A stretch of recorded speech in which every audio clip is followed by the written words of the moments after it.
سلام بینندگان عزیز.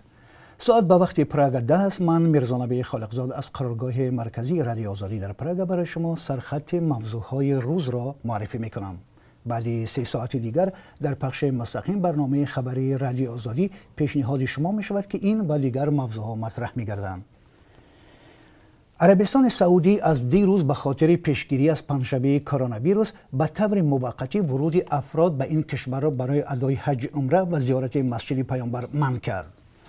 کشور عربستان سعودی که مکه و مدینه دو مکان مقدس برای مسلمانان در آنجا جایگیر هستند، همه ساله میزبان میلیون ها مسلمان است و اوج سفر آنها به موسم حج راست میآید. همه ساله از تاجیکستان هم هزارها نفر به عربستان سعودی به زیارت جایهای مقدس سفر میکنند. تا کجا موسم حج که در اواخر ماه ایول آغاز می شود تحت تاثیر پنجشنبه کرونا ویروس می تواند قرار بگیرد، همکاران ما در یک گزارش در برنامه خبری برایتان تفصیلات می دهند.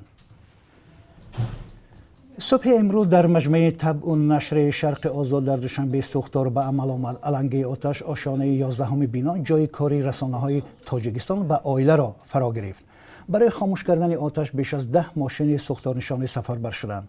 طبق معلومات پیشگی سوختار با عیب رسش ناقل‌های برقی به عمل آمده و خوشبختانه تلفات جانی در پی نداشت.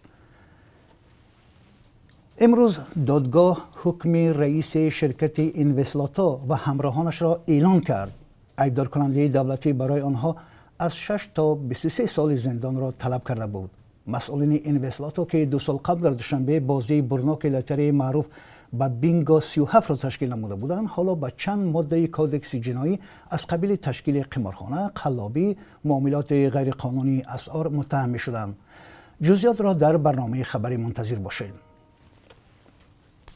اول حجت رانندگی و بعد به ارتش. در ولایت ختلان از شیوه نو جلب جوانان به صف قوه‌های مسلح کار میگیرند.